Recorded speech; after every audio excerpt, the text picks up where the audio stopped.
Na antiguidade do Oriente Médio, o sexo foi utilizado como forma de humilhação aos povos vencidos pela guerra. Nos reinos do Oriente, o sexo predominava como satisfação dos desejos masculinos e, de certa forma, como uma maneira de manipulação de ordem sensual pelas mulheres. Nos reinos medievais europeus, razão de intrigas e vinganças palacianas. Na era vitoriana chegam as proibições. O sexo é visto como sujo, o secreto, o pecaminoso, a causa de todas as condenações. Com esta herança, chegam ao Brasil os portugueses, como conquistadores da nova terra. E aqui encontram um povo livre, aberto à sexualidade com naturalidade, e sem os pudores com os quais estavam pintados com cores carregadas na mente dos colonizadores. É o primeiro choque destas duas culturas, um choque em que o colonizador, ao mesmo tempo em que aprecia a liberdade sexual das moçoilas indígenas, carrega em sua cultura uma carga irreversível de preconceitos.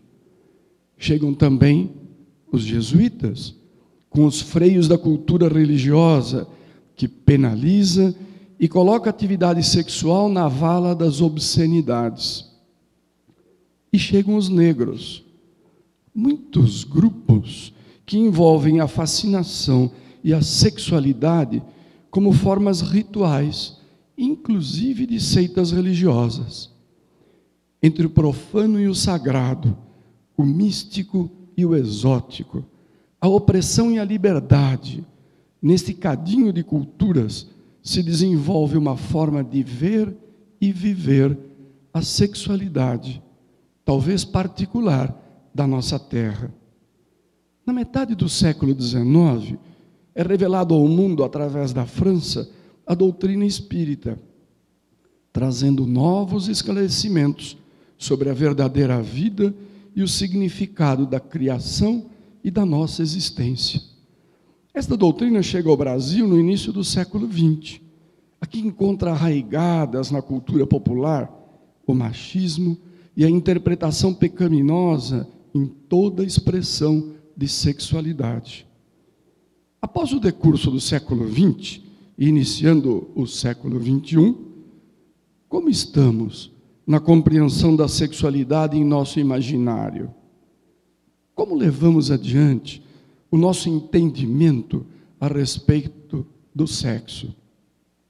Como nos educamos, se é que o fazemos, a respeito da sexualidade? Emmanuel, pela psicografia de Chico Xavier, em Vida e Sexo, nos alerta: sexo é espírito e vida, a serviço da felicidade e harmonia do universo. Consequentemente, reclama responsabilidade e discernimento, onde e quando se expresse. Conheça a verdade e ela lhe libertará. Não é essa a máxima? Esta é a razão de hoje aqui estarmos reunidos, de mente aberta, raciocínio judicioso, mentalidade científica, questionamento saudável, e buscando formar em nós mesmos uma conceituação mais ajustada para um posicionamento mais correto sobre a nossa sexualidade. Para tal, nós vamos iniciar as palestras do dia, desenvolvendo o tema Sexo e Vida, energia criadora na visão médico-espírita. Quem vai nos brindar com esta apresentação é o Fernando Sansoni, médico especialista em ginecologia, obstetrícia e homeopatia, membro do corpo clínico do Hospital Estadual Mário Covas e responsável pelo setor de patologia do trato genital inferior. Professor da Faculdade de Medicina do ABC desde 1987, membro da Comissão de Valorização Profissional da SOGESP, Regional ABC, fundador e vice-presidente da Associação Médico Espírita do ABC, divulgador da doutrina espírita através dos meios de comunicação e palestras de conteúdo científico espiritual. Hoje, nós vamos conversar sobre um assunto muito delicado, mas também muito importante. Aliás, a função primordial da AME é justamente essa, trazer para que a gente possa discutir os temas mais palpitantes, mais difíceis, para que a gente se esclareça, se informe, forme uma consciência a respeito desses assuntos todos. A parte sexual, ela é fundamental para nós, porque nós, como seres humanos, sempre pautamos o sexo num sentido da parte sexualizada, da parte organicista, dos órgãos sexuais, e da sensualidade, quer dizer, de todos aqueles fluxos energéticos que sentimos no nosso corpo físico e desencadeiam tantas sensações agradáveis. E essa parte sensual passa para nós, no mundo material, muito por cima da parte espiritual, que é a principal. E é essa inversão que a gente vai tentar hoje mostrar aqui para vocês. Vamos pensar a respeito disso. Em primeiro lugar, eu queria dizer para vocês que essa apresentação foi composta lá na AME. O grupo escolheu meu nome para falar com vocês em primeiro lugar.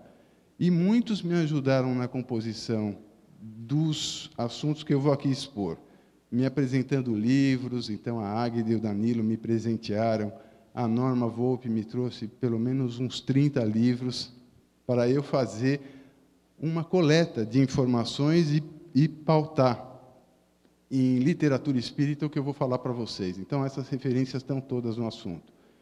É claro que é em pouco tempo, então eu fiz um apanhado geral de tudo. E durante a minha apresentação, aliás, durante a composição da minha apresentação, eu pedi muita inspiração ao professor Eurípides, que está comigo aqui.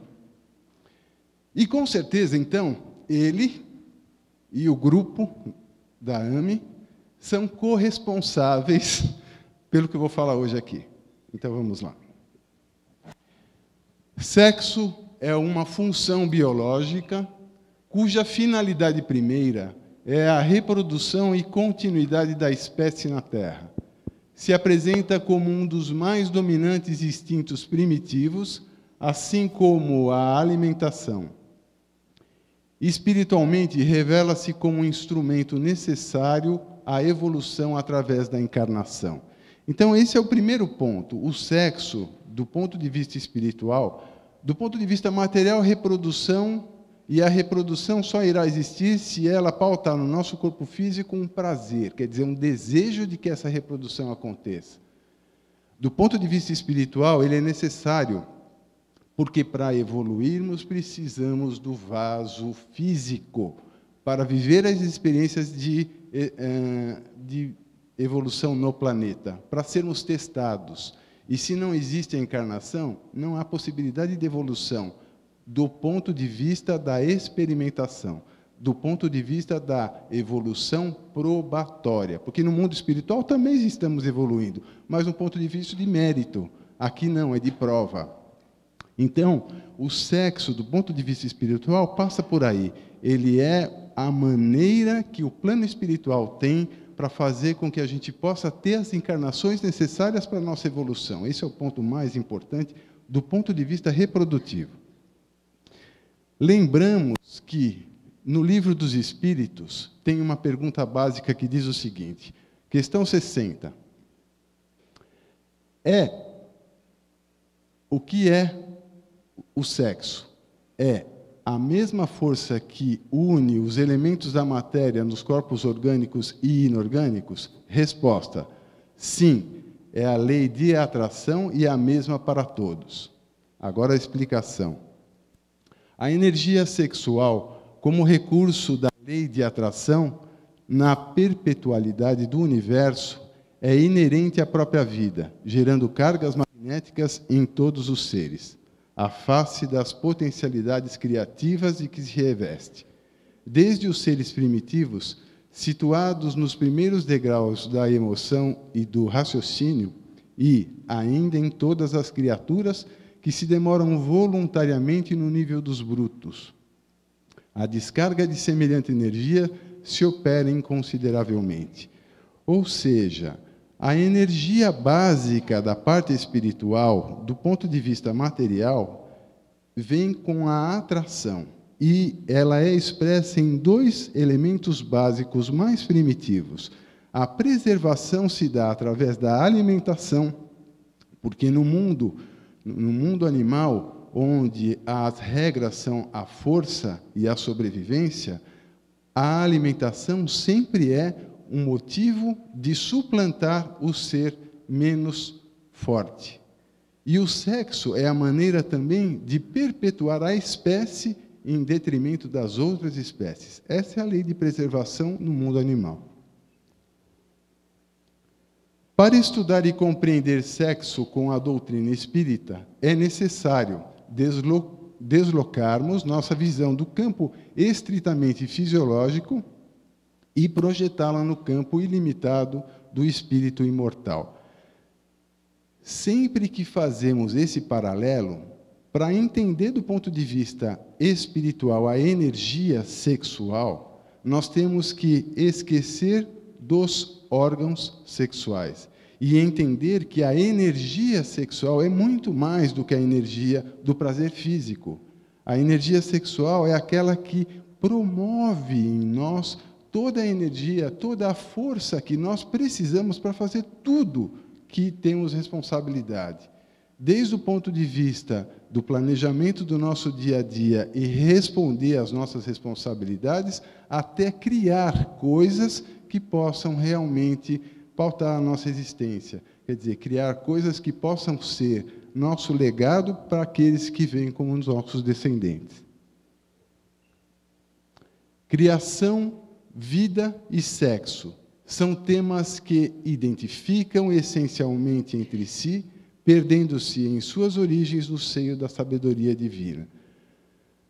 Toda essa literatura espírita que vem explicando essa parte sexual para a gente, vocês vão perceber nessa apresentação que tudo vem com uma profundidade muito maior do que a gente pensa sobre sexo.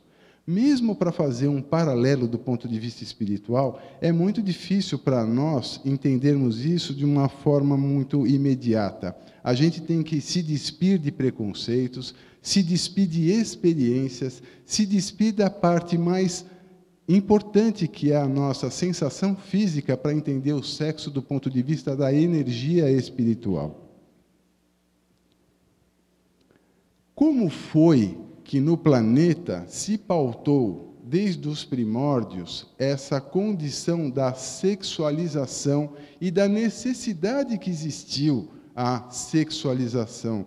Porque há que se misturar os genes que são purificados no planeta para que se possam depurar desse intercâmbio de genes as condições melhores que o planeta precisava. Todas as raças foram fazendo intercâmbios submetidas às condições dos planetas. Aqueles mais fortes foram sobrevivendo pela lei de preservação e pela lei de depuração. Dessa forma, os genes mais fortes foram ficando, mas eles precisavam ser misturados. A natureza, então, vem, através do sexo, fazer esse intercâmbio, inicialmente, daqueles genes melhores que pudessem ser, então, replicados. O aparecimento do sexo na simplicidade do título desse subitem pode induzir a impressão de que o sexo seja, assim, um fator a mais na vida do ser. Monumental engano. O sexo é, sem descolorir as demais sublimidades divinas do Criador, aquela sobre a qual se fundamenta a evolução de cada indivíduo, arrimando-se de incomparável energia eterna e criadora. De início nos reinos inferiores, garante a perpetuação da espécie. Então, o que ele está dizendo é que há um progressivo depuramento. Nos seres mais inferiores, apenas um sentido da perpetuação. E como vamos ver um pouquinho mais à frente, durante a formação e desenvolvimento do sistema nervoso nos animais, o cérebro foi ganhando condições progressivamente mais habilidades.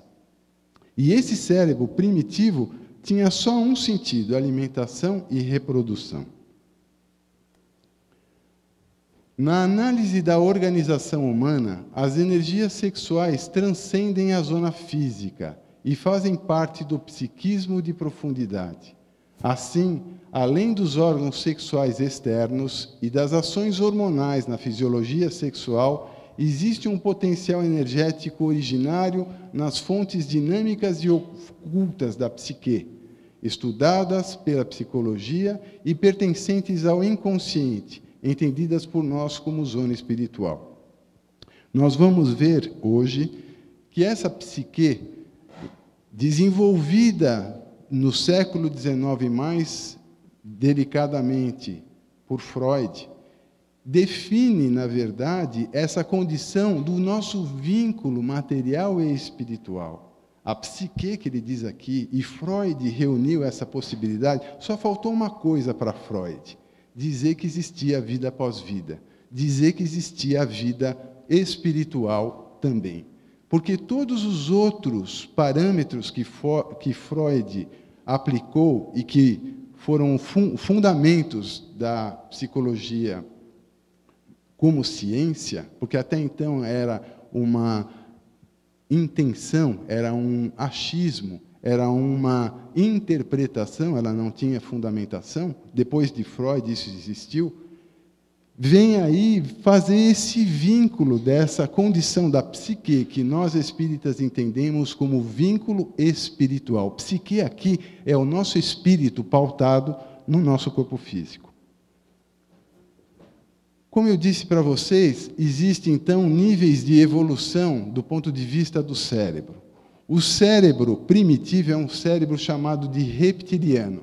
É um cérebro de apenas reações e de apenas preservação. Esse é uma espécie muito característico da região da Oceania. Ele vive na Nova Zelândia, é um ser endêmico na Nova Zelândia, ou seja, ele só é achado na Nova Zelândia, chama tuatara, é um réptil que provém dos tempos mais iniciais do planeta, tem milhões de anos essa espécie, e ele, na verdade, é um réptil que tem o cérebro reptiliano, só faz se alimentar e se reproduzir. E é uma espécie, então, que mostra bastante para a gente como é que existiu, ao longo do tempo no planeta, essa condição de evolução, um cérebro reptiliano. Comparando com o cérebro do ser humano, nós temos, então, o bulbo, a ponte e o mesencéfalo. Esse cérebro primitivo é, na verdade, um cérebro apenas de reação. Não tem interpretação, não tem sentimento, é a mais pura reação com o meio ambiente. É só alimentação e reprodução. E assim a gente vai evoluindo, e esse é um outro tipo. Esse é, na verdade, chamado o dragão Komodo. Esse dragão de Komodo, na verdade, é uma espécie do início da formação do planeta. E ele só ganhou esse tamanho porque ele ficou isolado numa ilha, em Komodo, e pôde, então, não tendo adversários naturais, ele pôde se desenvolver e ganhar esse tamanho. Então, é, na verdade, um grande lagarto, um lagartão. Também só alimentação e reprodução. E mais perto da gente existem alguns répteis que também são desse cérebro primitivo, que também só pensam em alimentação e reprodução. E alguns desavisados que ainda não perceberam que é só alimentação e reprodução, podem passar desapercebidos e ter que corrigir a sua estratégia, porque senão eles podem virar alimento. Então, vejam bem que é exatamente isso que se passa, né? Enquanto o homem está lá raciocinando, contemplando, o animal mais primitivo quer mais é se alimentar do que ele tiver na frente, e não vai se importar muito com isso. Já alguns animais, no reino dos mamíferos, já apresentam aí uma evolução cerebral, e aí o tronco cerebral já ganha um filtro chamado sistema límbico, em que as emoções e o entendimento já se faz presente. Aí já começam a viver em conjunto, já começam a estabelecer vínculos de sobrevivência melhor, já tem alguns códigos que devem ser respeitados, e esses códigos devem sempre ser respeitados, porque, na verdade, manda quem pode, obedece quem tem juízo. E não adianta ter vergonha.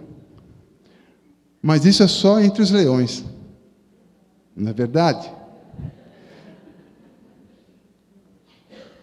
E aí, a gente evoluindo no cérebro, vamos perceber que o cérebro reptiliano é aquele mais primitivo. Quando ele ganha o sistema límbico, ele passa a ser um cérebro emocional.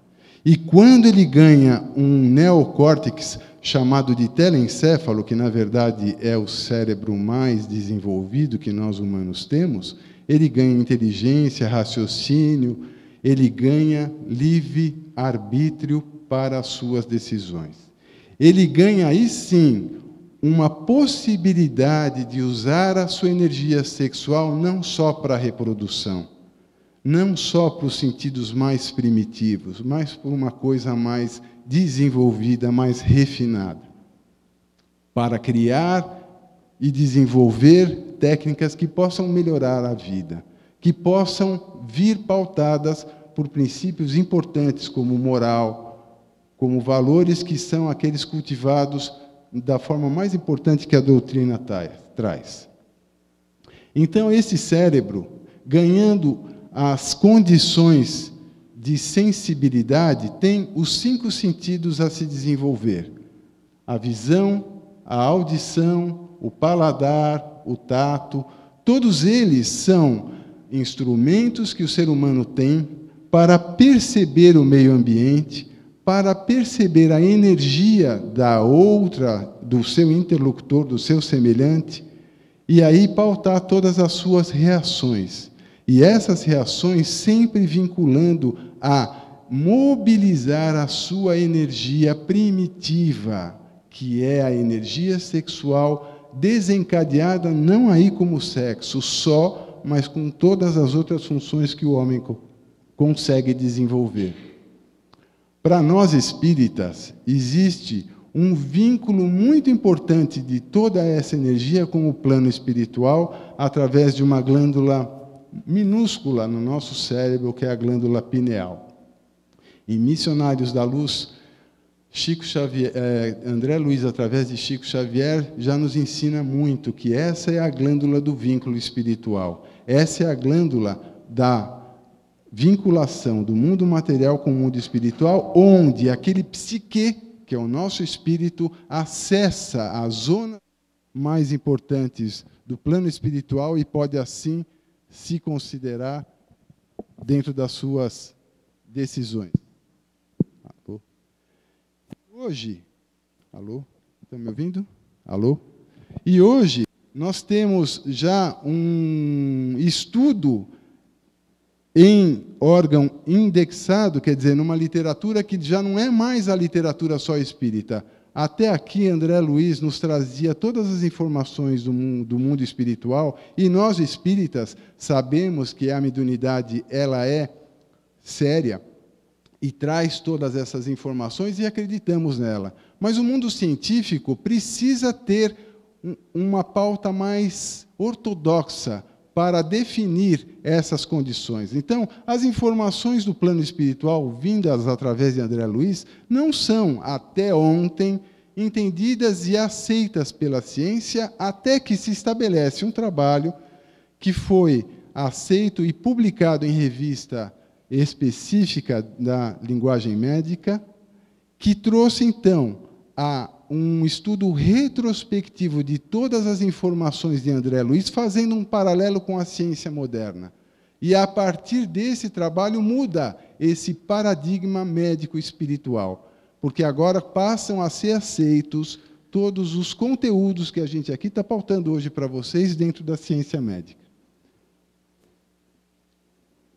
E nós, seres humanos, com essa energia mais refinada, essa energia sexual que é pautada para todas as nossas potencialidades, são as energias que nos fazem amar e desenvolver vínculos de construção com o nosso semelhante, vínculos de desenvolvimento e perpetuação da espécie, aí sim, num sentido de termos filhos, para educá-los, para pautá-los de tudo aquilo de bom que temos, para que eles possam, através dos nossos filhos, possamos melhorar a condição do nosso mundo. É essa a finalidade principal de ter filhos e educar filhos. E também realizar coisas maravilhosas, coisas que fogem do parâmetro normal. Um artista, quando está pintando um quadro como esse de Dalí, que tem uma inspiração que transcende a nossa inspiração terrena, é um artista que está vinculando toda a sua energia mais profunda, física e espiritual, energia sexual, mas não para a sua sexualidade, para a sua criação, por uma criação divina, por uma criação muito diferente e que nos faz sentir emoções, que nos faz pensar sobre as coisas. Esse é o sentido do artista. Essa é uma manifestação sexual, da energia sexual pautada pela espiritualidade. Assim como é um projeto desses maravilhosos de arquitetura, que temos visto tanto, e que fazem com que aquele engenheiro, aquele arquiteto, quando está projetando isso, desenvolva toda a sua energia pautada naquela atividade. E essa energia de criação, essa energia de construção é energia sexual, mas não sexualizada, uma energia de criação. Assim como disse para nós todos os textos que nós vimos até agora. Assim como a energia de amor. Essa é uma energia sexual pura, mas é uma energia sexual transmutada. É uma energia sexual diferente, oferecida como assistência a todos que precisam. Essa é uma energia sexual que muitos de nós não conseguimos, poucos de nós conseguimos. Alguns lapsos dessa energia nós experimentamos na vida, mas só os mais evoluídos dentre nós conseguem direcionar essa energia sexual para um sentido do próximo apenas. E esse sempre deve ser um exemplo, não para a gente seguir o mesmo caminho, porque são poucos, e também nós precisamos experimentar coisas diferentes, mas para que a gente possa ter, Jesus é nosso exemplo maior, e Ele nos oferece pessoas muito próximas de nós, para que a gente possa perceber que é possível melhorar algumas das coisas que precisamos dentro de nós. Uma das coisas, isso aqui não é uma homenagem ao público feminino, que é o maior aqui. Não é uma simples homenagem, ou uma simples estimulação sexual. Isso aqui é para a gente lembrar o seguinte: quando a gente está num ambiente normal, a gente sempre considera que todas as pessoas que estão ao nosso redor são iguais a nós. E são. No sentido dos direitos, no sentido dos deveres, no sentido daquilo que realmente a gente veio fazer aqui. Mas no sentido da evolução espiritual, somos muito diferentes. Cada um de nós tem um caminho diferente. Cada um de nós tem um patrimônio de conquista espiritual diferente. Mas nós sempre estamos julgando os nossos semelhantes segundo os nossos próprios conceitos, nossas próprias experiências. Então, a gente acha que a semelhança é igual àquela que a gente considera. Não é. Somos muito diferentes, mesmo sendo iguais. E essa diferença se expressa de uma forma muito interessante. Vejam, um homem numa cultura mais primitiva, um homem mais silvícola, um homem que está mais em contato com a natureza e não tem acesso à tecnologia, ou até nem precisa da tecnologia para ser feliz. E um homem puramente tecnológico, um homem que se beneficia de tudo aquilo que a ciência e a inteligência conseguiu ao longo do tempo. Mas será que essa inteligência e essa tecnologia pode trazer a esse homem oficializado, mais moderno, civilizado, ocidentalizado, coisas que espiritualmente são melhores?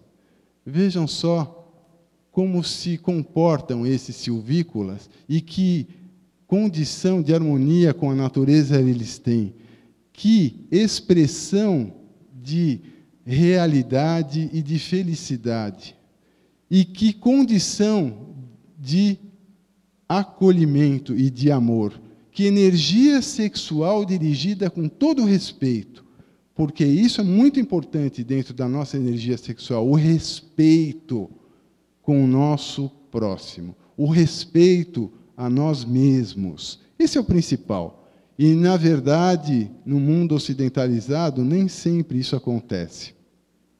E isso nos faz pensar, não condenar, mas nos faz pensar, será que nada precisa ser feito dentro dessa tecnologia que nos melhora a condição de vida assim, mas que também que nos traz tantas mazelas? Faz sim pensar que a nossa energia de criação, que a nossa energia de educação, que a nossa energia de formação, porque todos nós aqui hoje somos educadores. Cada um de vocês que está aqui me ouvindo falar, aliás, quem está me ouvindo falar em primeiro lugar sou eu mesmo. Então, tudo que eu estou falando para vocês é primeiro para mim mesmo. E, em segundo lugar, para vocês. Todos vocês vão sair hoje com mais informações do que aqui chegaram, pelo menos. E essas informações são importantes por quê? Porque a gente vai questionar, vai trabalhar, vai procurar mais informação para a questão desse tipo, que a gente possa conviver, sim, com todos os benefícios que a ciência moderna nos traz, que a tecnologia nos traz, mas que a nossa energia, particularmente a nossa energia sexual, a nossa energia de criação, a nossa energia sexual espiritualizada, possa pautar mudanças que o mundo precisa. Nos nossos exemplos. Outra coisa que a gente é bem diferente, nos gêneros. No gênero masculino e no gênero feminino. E essas mudanças e essas diferenças no nosso corpo físico são desencadeadas não só pelos órgãos sexuais, mas pela química interna que tem no nosso corpo, que são os hormônios. E por isso somos seres tão diferentes. As mulheres têm até uma coisa engraçada. As mulheres, quando escolhem o seu parceiro, sempre identificam, ao longo do tempo passado, aquela paixão, não é? Aquela energia sexual que desperta a aproximação com o semelhante, é aquela paixão inicial que faz brilhar o olho e que faz a gente se infantilizar e falar como bebê com os nossos namorados, namoradas. E a gente acha aquilo muito engraçadinho, é tão ridículo, mas a gente não está percebendo. E essa energia de vínculo vai se estabelecendo na gente. E a mulher tem no seu parceiro sempre aquela condição que ela reconhece os defeitos, mas naquele envolvimento ela vai se fantasiando no sentido de que, não, por mim ele vai mudar. Eu vou conseguir fazer com que ele se corrija em X, Y, Z, ou no abecedário todo. E ela se ilude de que esse parceiro um dia vai se corrigir pelo amor que ele tem por ela, ou pela importância que ela desperta nele. Ledo engano, porque o homem não vai mudar nunca, ele vai ser sempre aquela pessoa mais pautada em algumas das circunstâncias que a testosterona faz no homem. Ele tem uma atenção focada, ele só consegue fazer uma coisa de cada vez. Eu, por exemplo, para beber esse copo de água aqui, eu estou pensando, porque se eu for beber o copo de água, eu vou ter que parar de falar para poder pôr a água, para depois beber a água. Então, o homem faz só uma coisa de cada vez. A motivação, a atenção focada e tem uma agressividade embutida. Isso a testosterona faz no homem. Ele tem uma agressividade natural. Ele é muito competitivo. No mundo animal é assim. E no mundo animal, nós fazemos parte do mundo animal racionalizados, mas somos agressivos. O homem é mais agressivo por causa da testosterona. Ele tem mais motivação. Essa agressividade também o impulsiona a criar coisas, a fazer com que ele possa ter instrumentos melhores para ter uma sobrevalência, uma sobrevida sobre o seu oponente.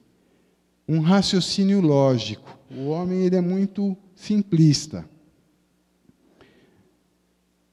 Aí vem uma historinha simples, né? Por exemplo, quantas vezes as minhas filhas não estavam bem de saúde por algum motivo, e eu, lógico, estava dando toda a atenção, até que chegava a hora de ir trabalhar. Chegou a hora de ir trabalhar, tem que ir trabalhar. Racionalmente, tem que sair de casa e trabalhar, ganhar o pão. E aí, eu, lógico, fazia a minha prece e tal, mas eu tenho certeza que vai correr tudo bem e vou trabalhar. Enquanto eu estou trabalhando, eu estou pensando no trabalho, porque eu sou homem, penso uma coisa de cada vez.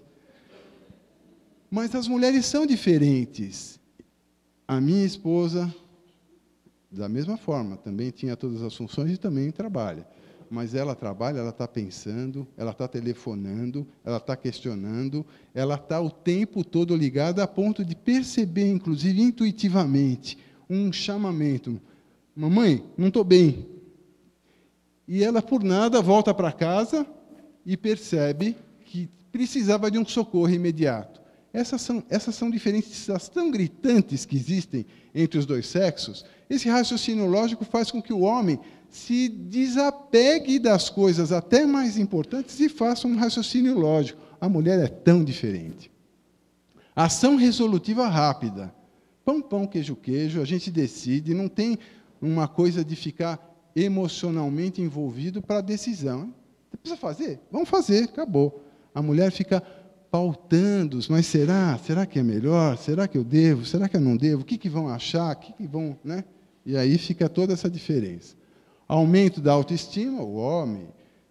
Dizem que a vaidade é feminina. Que nada. O homem tem a vaidade do poder, do mando. O homem tem a pior de todas as vaidades, que é a vaidade da sobrepujança sobre o outro. Essa é uma coisa da testosterona masculina. Comportamento egoísta. O homem pensa muito em si. O homem pensa muito na sua condição. A mulher, pela própria maternidade, pela própria condição de vida dela, é uma estrutura muito diferente. E uma ação... Aí vocês vão dar risada agora, né? A testosterona tem uma ação tóxica sobre os neurônios. Mas só em pequenas quantidades. E as mulheres são seres tão diferentes e tão dualísticos, porque as mulheres elas vivem a questão de dois hormônios tão diferentes, pautados na sua condição reprodutiva, que fazem com que ela tenha comportamentos instáveis. Aí vem a outra história, né? O homem, quando se aproxima e se apaixona pela sua parceira, ele acha que sempre vai ser aquilo, que ela vai ser sempre aquela deusa, que ela vai ser sempre aquela pessoa que dá só para ele, para cuidar dele, substituindo a que a mãe fazia até então. Na verdade, a mulher nunca é a mesma. Cada 5 minutos é outra pessoa. E aí, então, existe essa dualidade. Ela casa querendo que ele seja diferente, e ele casa querendo que ela seja igual. Ela nunca vai ser igual, e ele nunca vai ser diferente. E aí vamos vivendo. Então, as mulheres têm o estrogênio que dá a sedução, multifunção. Aliás, o mundo, como a Heloísa diz, o mundo moderno espera seres multifuncionais. Quem são esses seres multifuncionais? São esses que estão abarcando tudo o que tem para fazer. Pessoal, vamos combinar que está faltando pouco espaço para a gente, hein? Elas estão pegando tudo. São esses seres multifuncionais que o mundo moderno precisa. Motivação, o estrogênio. Contemplação, em vez de ter criatividade, ela fica contemplando. Será? Pode ser? Olha.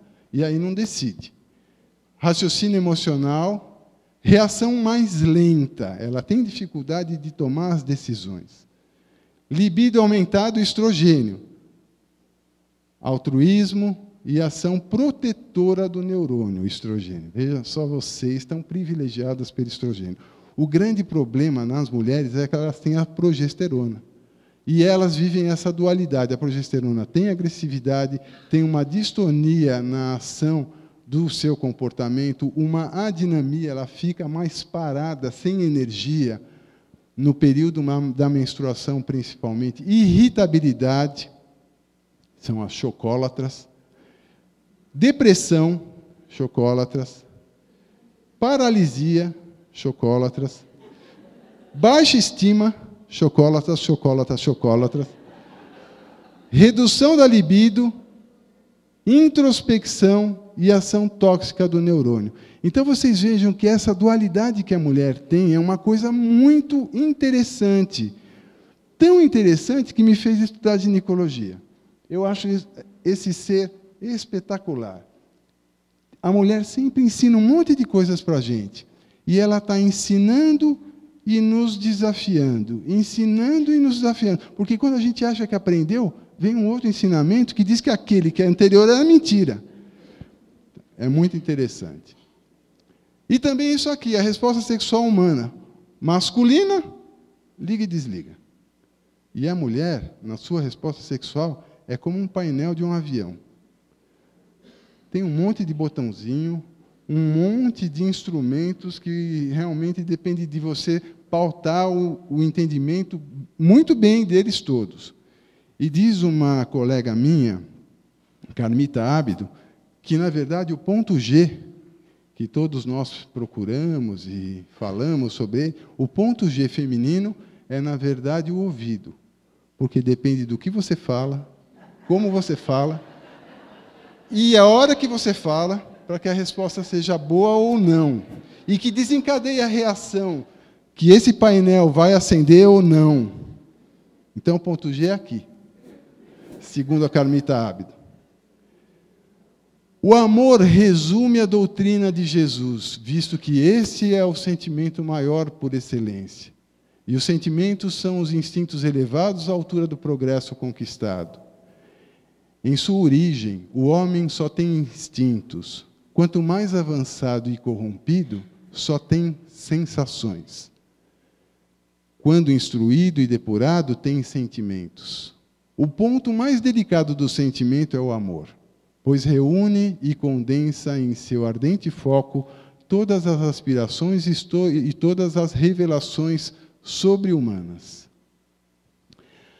Aí ele traz um resumo de tudo que a gente falou até agora. Então, o homem, esse ser primitivo que passou pelo cérebro reptiliano, ganhou um cérebro animal com um sistema límbico de sensações, até que ele ganha um encéfalo, um julgamento, uma escolha, uma possibilidade de interpretação e de conduzir a sua energia sexual para algo vinculado ao plano espiritual, que é uma energia de amor, uma energia, mas não só um amor de homem e mulher, um amor que é aquele êxtase espiritual que a gente sente algumas vezes quando realiza coisa boa, quando a gente escuta uma música que toca o nosso coração, quando a gente vê uma cena linda de uma mãe e de um filho, ou de um socorro, ou de um ato humano de acolhimento que sensibiliza tanto a gente. Então, todos nós temos essa potencialidade de amor.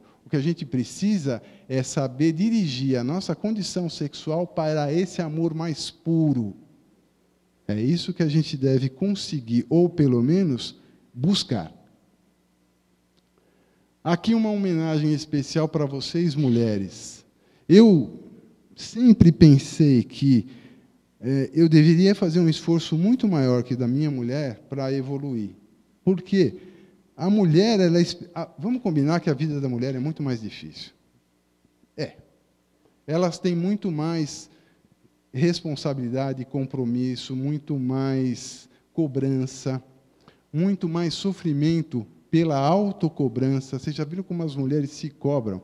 Se cobra porque saiu para trabalhar e não viu o filho como devia. Se cobra porque viu o filho como devia e não foi trabalhar. Se cobra porque a mãe não está recebendo a assistência que precisa. Porque o pai deixou de receber aquele carinho que ela recebeu. E assim vai uma cobrança atrás da outra. É, na verdade, uma busca eterna por alguma coisa que nunca vai ser conseguido. A mulher sofre muito mais que o homem. E a mulher tem muito mais responsabilidade que o homem no mundo moderno. E eu acho que a maternidade, mesmo aquelas que não são mães, a mulher tem, por natureza, uma questão da educação. Ela é cuidadora, ela é educadora, ela é trabalhadora, ela é tarefeira, ela é tudo. Ela é o nosso exemplo.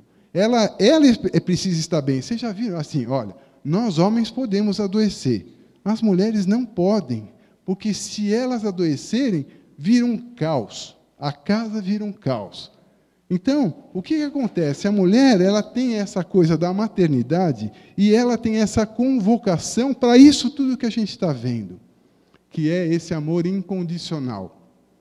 E esse amor incondicional, que é uma potencialidade feminina, porque a maternidade é feminina, pauta à mulher uma condição de maturidade espiritual mais rápida e mais fácil do que nós homens.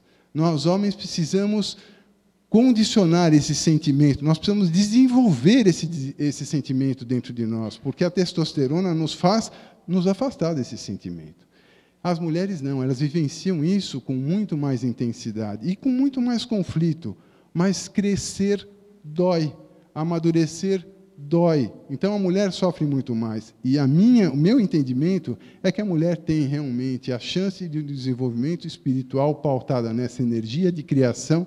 Essa energia sexual da mulher é menos sexualizada. Vamos combinar que as mulheres gostam menos de sexo do que os homens. Por quê?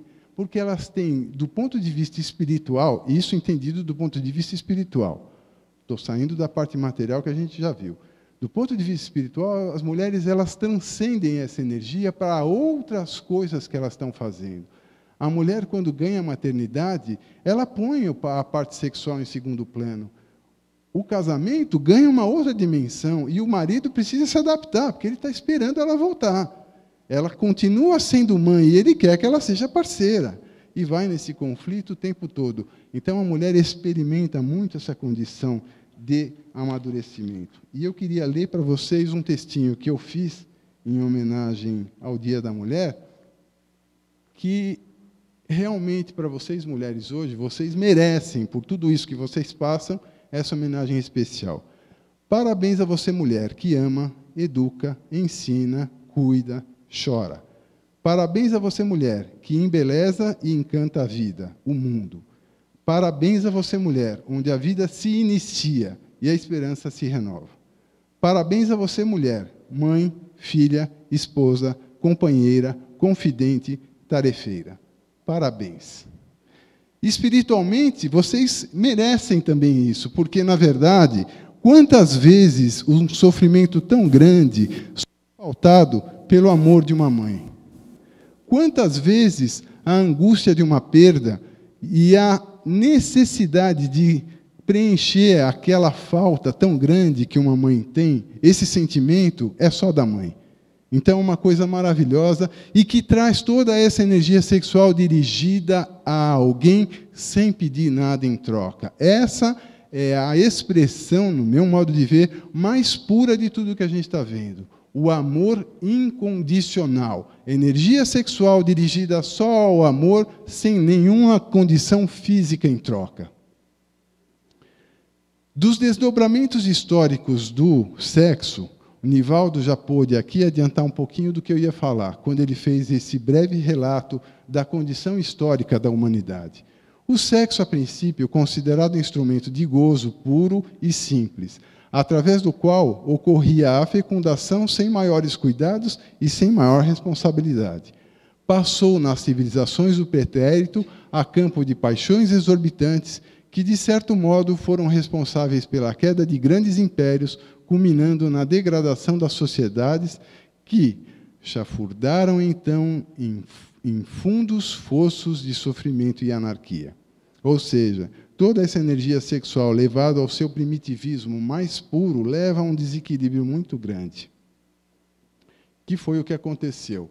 Já um pouco à frente, na Idade Média, a religião e a moral levaram historicamente aos desvios do comportamento pautados por regras de repressão, castração e preconceito. Hoje, em consequência, convivemos com excessos reparativos de liberdade excessiva, libertinagem e outros desequilíbrios. Tudo na vida é assim. A gente chega a um extremo, vai a outro extremo até chegar num equilíbrio. E do ponto de vista do comportamento sexual e da energia sexual também. Ocorre que, como nós temos a condição de interpretar, e a história nos traz exatamente essa possibilidade, por que a gente precisa da história? Por que a gente estuda história? Porque, através dela, a gente vai aprender tudo que houve de desajuste e não repetir aqueles desajustes. Crescer através dos erros dos nossos antepassados. Sexo como desdobramento histórico. Com a era tecnológica, ante as novas realidades sociais, graças à civilização do consumo, o sexo abandonou o recato, a pudícia, para ser trazido à praça da banalização. Aí vem Freud. Freud, no final do século XIX, traz então para a gente essa possibilidade de entendimento de toda essa energia sexual pautada do ponto de vista da espiritualidade. Ele, cultivando, na verdade, alguns dos ensinamentos que Jean-Martin Charcot, na França, fazia. Jean-Martin Charcot era um neurologista e psiquiatra na França que desenvolveu estudos a partir de casos de histeria. Histeria, na verdade, eram quadros pautados na mulher, e daí vem o nome histeria do útero, né? Era entendido na época como um desvio da circulação uterina para o cérebro que desenvolvia, então, uma série de repercussões físicas, como paralisias, dores fantasmas, afasias e repercussões de sonhos, de visões, de alucinações. Na interpretação e tratamento desses casos, Jean-Marie Charcot experimentou algumas técnicas diferentes, como a interpretação e a conversa com essas clientes. E, através dessa nova técnica desenvolvida por ele, ele conseguiu curar alguns casos. Nessa época, Freud, que era um desiludido com a medicina, ele não tinha se encontrado de fato. Ele demorou, inclusive, muitos anos para terminar o seu curso de medicina, porque ele gostava de pesquisar e não estudava. Então, ele foi repetindo, demorou quase 10 anos para fazer o curso de medicina. Seus colegas foram lá para frente e ele foi ficando. Até que, por fim, ele conseguiu terminar o curso de medicina, mas desiludido, ele não se desenvolvia, porque ele não gostava do que ele fazia. Vendo essas pesquisas de Charcot, ele começou, então, a desenvolver essas técnicas, e, a partir daí, teve insights, teve intuição para criar novos conceitos a respeito das doenças mentais e dos quadros de histeria que ele, então, tratava. E aí ele desenvolveu teorias que têm tudo a ver com a doutrina espírita, com o jeito que a gente faz aqui, com tudo que a gente está querendo dizer para vocês.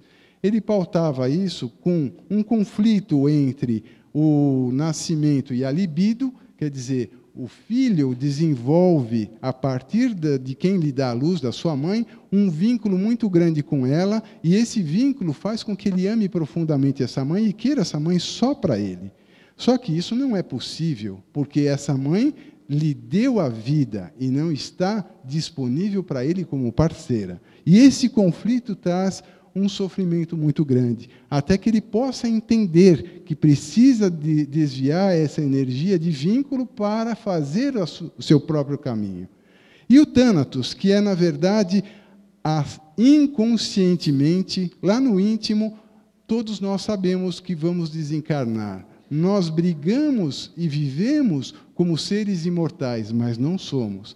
E essa luta pela morte, que um dia vai fazer parte da nossa existência, é necessária do ponto de vista espiritual, porque só conseguimos evoluir passando por várias encarnações. Mas esses quadros, então, variam com os conteúdos da consciência, que são aqueles que a gente sabe que estão aqui, conseguimos lidar com eles e conseguimos fazer as nossas escolhas muito claras. Com o pré-consciente, que é aquilo que a gente consegue julgar a partir de um esforço grande de conteúdos que temos, mas que não está acessando toda hora.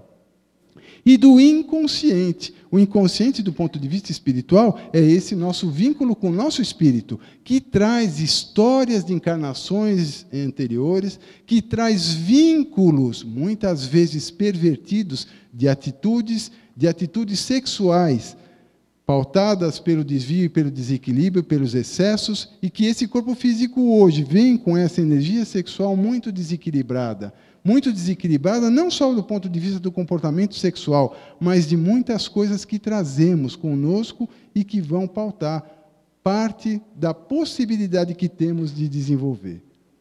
Então, Freud tem uma especial importância para nós espíritas.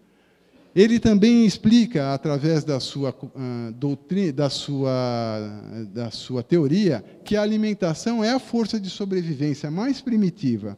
Mas também ela, se nós formos analisar, necessita que, para que absorvamos o alimento, devemos destruir completamente o alimento no processo digestivo. Então, aquele alimento que a gente se satisfaz tanto, é destruído as moléculas, é destruído a mais mínima condição para que a gente realmente possa absorver. Então, esse conflito entre o que nos dá prazer e o que é que a gente realmente precisa. O que nos dá prazer, do ponto de vista alimentar, é uma coisa muito sutil, porque o que precisamos mesmo é da essência do alimento. Mas isso a gente não está pensando o tempo todo. E o recém-nascido, ao mesmo tempo que ele tem o seio bom e o seio ruim. O seio bom é aquele que o alimenta, é aquele que lhe dá a satisfação e a condição de plenitude física, de satisfação alimentar. Ao mesmo tempo que ele tem intimamente uma dualidade com o seio ruim, que é aquele que não o alimenta, é aquela condição de perder essa condição de alimento. Então, essa dualidade no recém-nascido faz com que Madeleine Klein, que é uma alemã que desenvolve uma teoria psicanalista a respeito do entendimento do recém-nascido, pautada exatamente nesse desenvolvimento a partir da teoria de Freud. E esse grupo de pessoas especiais, Freud, Stanley Hall, Jung, Abraham Hill, Ernest Jones, Sandor Ferenczi, todos eles reunidos em 1909, quer dizer, no século XIX, levaram a um grande desenvolvimento e entendimento das doenças mentais. E, a partir daí, nós, como espíritas, podemos entender muitos dos vínculos que nós temos com o nosso plano espiritual e a nossa energia sexual. Pode-se afirmar que a maioria dos conflitos humanos, pessoais e coletivos, tem no sexo, nos seus atributos e manifestações, a gênese essencial, com diversos mecanismos de ocultação e de fuga da realidade, e pode transformar-se em buscas equivocadas, estranhas, esdrúxulas, agressivas e criminosas. Nós somos herdeiros do nosso próprio destino. Tudo o que vivemos em vida passada estamos trazendo conosco e temos a oportunidade de aperfeiçoar. E as principais mazelas que trazemos, os principais problemas que temos são na esfera sexual. Essa é a condição mais difícil que o ser humano tem. Por isso, temos que entender que essa energia sexual, ela deve sim, porque estamos no plano físico e temos um corpo físico com sexo. E temos uma energia sexual sexualizada. Não podemos priorizar essa energia sexualizada como a única e a mais importante. Temos que ter a capacidade de pegar essa energia sexual e transformar essa energia sexual em outras energias criativas que precisamos para o nosso desenvolvimento espiritual. Na gestação, quando o espírito encarna, vincula-se ao corpo. As ocorrências de intercâmbio com a mãe, as imposições de ambiente, a conduta na vida infantil e a convivência social influem de maneira inequívoca para o comportamento saudável ou doentio da vida sexual, resultando em equilíbrio ou transtornos, para toda a existência. Ou seja, nascemos com uma potencialidade, mas essa potencialidade pode ser melhorada ou piorada de acordo com o ambiente que a gente vive. O espírita deve desenvolver-se segundo os seus compromissos passados e seus esforços no presente, experimentando com discernimento as provas e expiações da vida encarnada, ensejando os impulsos de escolha e a possibilidade de autossuperação. Questão essencial no panorama do sexo não diz respeito à continência ou à concessão emocional, mas à maneira como se cultiva uma ou outra. É urgente a educação mental em relação ao aparelho genésico, sublime santuário da perpetuação da espécie na Terra. Não adianta nada a gente optar por ser um celibata, se essa energia sexual que a gente não dá vazão vai nos trazer mais conflitos, vai nos trazer mais sofrimento. Então, essa permutação da nossa energia sexual para uma outra atitude tem que ser uma coisa amadurecida, tem que ser uma coisa conquistada. Por isso que não há um equilíbrio quando há uma imposição de um comportamento sexual. Ele tem que ser pautado na educação, pautado na nossa própria escolha, na nossa própria condição espiritual de fazer a nossa escolha.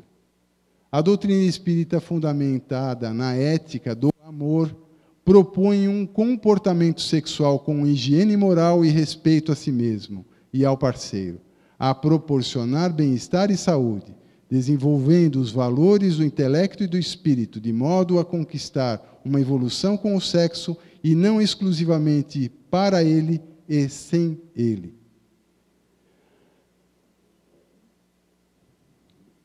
Ao invés da educação sexual pela satisfação dos instintos, é imprescindível que os homens eduquem sua alma para a compreensão sagrada do sexo. Já no reino da razão, para um altar da vida, age como laboratório das formas físicas, estrutura a família e, sobretudo, responsabiliza-se pelas abençoadas criações nas várias atividades humanas, avalizando o progresso espiritual da humanidade. É a energia da alma para os labores da natureza. E mais, pelo sexo fluem forças divinas, promovendo nascimentos e renascimentos no santo progresso da reencarnação. Vejam bem que interessante. No final, quando eu acabei de fazer a apresentação, eu falei, nossa, a gente está num país assim tão sexualizado. O Brasil é um país assim que tem tantas mazelas do ponto de vista do seu comportamento sexual, tem tanta dificuldade com relação ao acolhimento da nossa infância, tem tantos desvios já na tenridade. Como será que está o comportamento sexual do brasileiro? Peguei um trabalho de uma colega, que eu já citei hoje aqui para vocês, a Carmita Ábido, que é uma professora de livre docência de psiquiatria da USP, e ela criou um instituto de estudo baseado na sexualidade. E ela, então, tem, num dos seus estudos, essa entrevista, que foram mais de 2.500 pessoas entrevistadas no Brasil todo, e ela pautou, então, alguns dos conteúdos. Como é que está o comportamento sexual do brasileiro? O que é que ele mais valoriza? Olha só, afeto e carinho, as mulheres em 71%, os homens 63%. Atração física vem em segundo lugar e não em primeiro lugar. 39% para as mulheres, 51% para os homens. Claro, né? Um pouquinho diferente, o homem sempre está mais vinculado à condição da atração direta. É como eu falei, né? O que a mulher escuta é o seu ponto G. O homem não, né? É o que ele vê. Respeito mútuo, olha só. A mulher considera que o respeito mútuo é o que mais importa na sua relação sexual, 61%, e o homem, 48%. As qualidades aí vai, né? Até que procriar, que, na verdade, é a base sexual do ponto de vista mais primitivo, que é a reprodução, fica apenas com 2,8% na mulher e 3,3% no homem. Eu até achei interessante, quer dizer, do ponto de vista da procriação, eu esperaria pelo menos uma inversão disso, mas não. Né? Então, aqui, o homem considera a parte sexual mais importante que a mulher do ponto de vista da reprodução. E das repercussões físicas. Então, quais são, dentro das frustrações sexuais, o que é que mais leva em consequência no brasileiro? Depressão, 29% nas mulheres e 16% nos homens. E é a principal. Além das repercussões físicas, né? Hipertensão, dislipidemia, doenças do coração, úlcera. Então, a depressão que está ligada a toda essa parte desse conteúdo espiritual que a gente viu até aqui, quer dizer, todas as mazelas do comportamento sexual podem levar a essa condição. Vida e sexo, fazendo, então, um apanhado de tudo que falamos até hoje, até agora. Energia espiritual na vida encarnada. O que é, então, o sexo e vida, a energia criadora na visão médico-espírita? A energia espiritual na vida encarnada. É a energia da vida e da motivação. É a energia da criação. É a energia da sublimação ao bem. Transmutar essa energia sexual em energias que são possíveis da gente fazer as coisas boas para nós mesmos e para os nossos semelhantes. E a energia do amor, que é a expressão mais pura disso tudo. E, principalmente, o sexo é um desafio ao encarnado para manter-se em equilíbrio físico, emocional e espiritual. E agora, para encerrar, eu queria mostrar para vocês um pensamento, ainda falando mais uma vez da Carmita Ábito. Eu tive num congresso há 15 dias, e a Carmita deu uma aula e encerrou a aula dela com esse conteúdo que eu pedi para que pudesse replicar hoje aqui para vocês, e vou replicar. Esse pensamento é de Chopra, na verdade, um endocrinologista indiano que vive nos Estados Unidos e é um pensador, autor de múltiplos livros de autoajuda. E ele tem pensamentos muito interessantes. Somos as únicas criaturas na face da Terra capazes de mudar nossa biologia pelo que pensamos e sentimos. Nossas células estão em constantemente bisbilhotando nossos pensamentos e sendo modificadas por ele. Um surto de depressão pode arrasar seu sistema imunológico. Apaixonar-se, ao contrário, pode fortificá-lo tremendamente. A alegria e a realização nos mantêm saudáveis e prolongam a vida. A recordação de uma situação estressante, que não passa de um fio de pensamento, libera o mesmo fluxo de hormônios destrutivos que o estresse. Suas células estão constantemente processando as experiências e metabolizando-as, de acordo com seus pontos de vista pessoais. Não se pode simplesmente captar dados brutos e carimbá-los com um julgamento. Você se transforma na interpretação quando a internaliza. Quem está deprimido por causa da perda de um emprego projeta tristeza por toda parte no seu corpo. A produção de neurotransmissores por parte do cérebro se reduz. O nível de hormônios baixa. O ciclo do sono é interrompido. Os receptores neuropeptídeos da superfície externa das células da pele se tornam distorcidos. As plaquetas sanguíneas ficam mais viscosas e propensas a formar grumos, e até suas lágrimas contêm traços químicos diferentes das lágrimas da alegria. Todo esse perfil bioquímico será drasticamente alterado quando a pessoa encontra uma nova posição. Isso reforça a grande necessidade de usar uma nova consciência para criar os corpos que realmente desejamos. A ansiedade causada por um exame acaba passando como uma depressão por um emprego perdido. O processo de envelhecimento, contudo, tem de ser combatido a cada dia. Shakespeare não estava sendo metafórico quando Próspero disse: nós somos feitos da mesma matéria dos sonhos. Você quer saber como está seu corpo hoje? Lembre-se do que pensou ontem. Quer saber como estará o seu corpo amanhã? Olhe seus pensamentos hoje. Ou você abre seu coração, ou algum cardiologista o fará por você. Muito obrigado.